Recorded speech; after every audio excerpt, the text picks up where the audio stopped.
Olha, vamos tentar entender tudo o que está em jogo na reforma tributária. Esse é um debate dificílimo, mas mobiliza muitos interesses e por isso ele é tão espinhoso.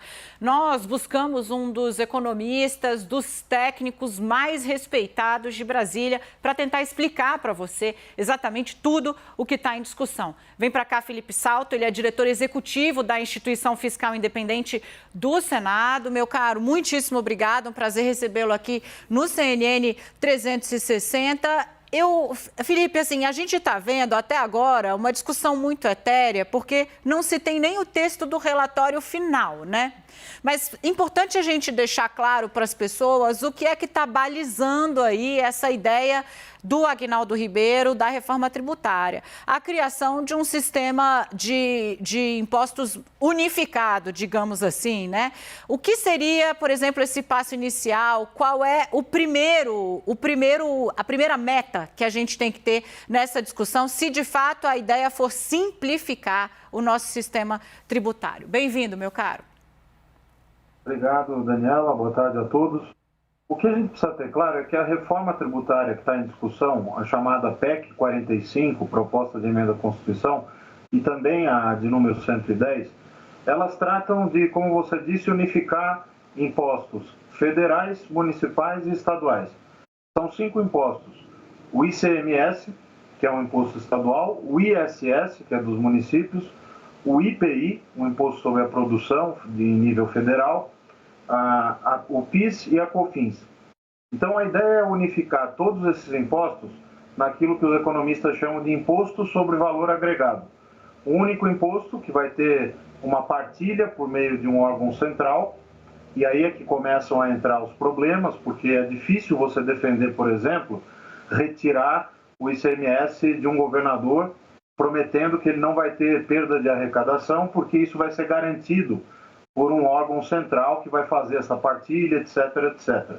A vantagem do ponto de vista econômico é a simplificação, porque você teria um único imposto sobre o valor adicionado, cobrado no destino, e um sistema de créditos que beneficiaria, obviamente, setores que têm uma cadeia mais longa, mais complexa, como é o caso da indústria. A indústria compra muito insumo, tem vários elos na cadeia de produção, diferentemente do setor de serviços.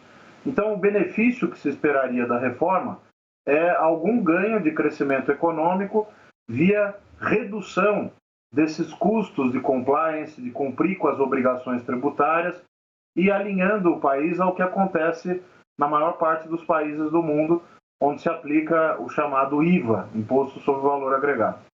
Perfeito, Felipe. É importante a gente começar a descascar um pouco, talvez, quando você fala assim, difícil tirar o ICMS. Claro, porque para o governador esse é um imposto que vai direto para o caixa dele. Então, quando você fala, não, a gente vai tirar, vai juntar, vai ficar mais fácil o sistema e alguém vai controlar o repasse para você não perder dinheiro. Vai contrariar, claro, os interesses. Não tem tanta confiança assim no nosso sistema sendo vendido. Felipe, fica comigo, vou chamar aqui o nosso samurai da informação econômica, Fernando Nakagawa. O entrevistado é seu, seja muito bem-vindo. Vamos destrinchar a reforma tributária. Bacana. Boa tarde, Felipe. Queria te ouvir sobre 2 aspectos. Atualmente, a Presidência da República tem uma relação um pouco conflituosa com alguns estados. Na tua opinião, como é que isso atrapalha essa compensação que você mencionou, que é necessária aos estados diante do novo regime tributário?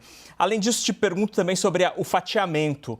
A gente não corre o risco de, no final das contas, a gente sabe como que o mundo da política funciona, às vezes num timing diferente, de ter ali um trecho da reforma aprovada, então ter uma rodovia alemã, assim, uma autobahn que desemboca numa estradinha de terra cheia de buraco com um sistema antigo tributário? Olha, excelente pergunta, Fernando. A gente precisa ter claro que nessa batalha tributária, que é bastante antiga, aliás, são várias trincheiras na guerra. Uma delas é a trincheira federativa. Porque, veja, os estados, os municípios e a própria União estão atrás de arrecadação de uma maneira bastante desesperada. A crise prejudicou muito o desempenho econômico e as receitas públicas. Então, quando você vai fazer uma reforma cujo objetivo é simplificar, mas num contexto de escassez, de crise, etc., e lembrar que ano que vem tem eleições também no final de 2022. Então, essa dimensão do aumento da arrecadação, ela entra no jogo. Eu faço aqui relembrar um pouco aqui da história, né, dessa reforma tributária. Nos anos 90 se tentou uma reforma ampla, não foi possível. Tinha especialistas do calibre do Ricardo Varsano discutindo a proposta. Depois, nos anos 2000, mais uma tentativa, era o presidente Lula à época, o Bernard Api, capitaneando a reforma. O governo tinha popularidade alta, não conseguiu mais uma vez. Aprovou em 2003 o que se chamou de mini-reforma tributária, que foi uma reforma para aumentar a arrecadação, basicamente. E mais tarde, né, 6, 7 anos depois, se tentou uma coisa mais modesta, não uma reforma constitucional, mas uma mudança via resolução do Senado, para resolver só o problema do ICMS.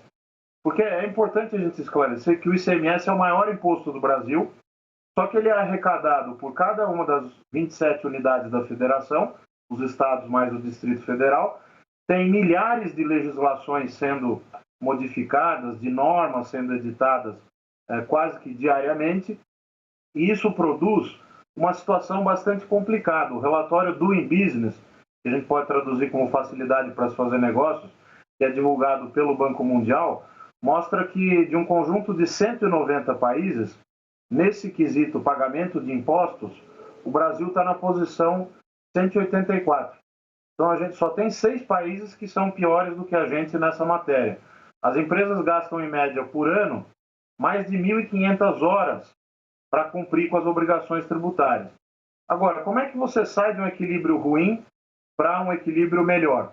Você precisa convencer os atores políticos envolvidos.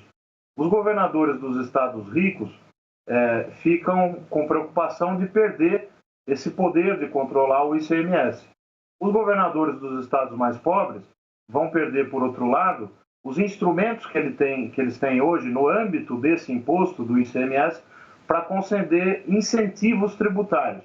Então, por que uma indústria complexa vai lá para Pernambuco e não fica em São Paulo? Porque o Estado tem a possibilidade da chamada alíquota interestadual, muito mais vantajosa, para poder conceder o que a gente chama de créditos tributários. E assim atrai empresas para a sua localidade. É uma guerra fiscal que é predatória, um jogo de soma negativo. Né? Como é que você muda isso? Eu acho muito difícil fazer num contexto como o atual. Agora, é louvável que o debate esteja avançando. O fatiamento, só para terminar de responder você, também me preocupa, porque eu tenho brincado, quais são as fatias, né? E, sobretudo, qual vai ser a primeira fatia? Então, eu vou aqui já agradecendo aos senhores aí, os dois ícones aí da informação econômica. O que me disseram é PIS/COFINS começa aí com um prazo de 2 anos e depois você vai aumentando. Agora, o risco que o Naka disse é real, né? Aí tudo bem, você faz uma super avenida aqui nessa fatia, daqui a pouco o cara bate na viela ali que não tem nem asfalto no chão, porque o resto do sistema fica tal qual está. A ver, então, como é que a coisa se resolve. Já deixo aqui o pedido, Felipe, para nos visitar amanhã. Então, quando a gente tiver o texto, aí a gente pode fazer, quem sabe, uma análise detalhada aí, né, Naka, em cima da proposta do relator Aguinaldo Ribeiro. A briga está só começando. Muitíssimo obrigada, Felipe. Valeu, Fernando Nakagawa. Vejo você daqui a pouquinho. Boa tarde, bom trabalho para o senhor. Boa tarde.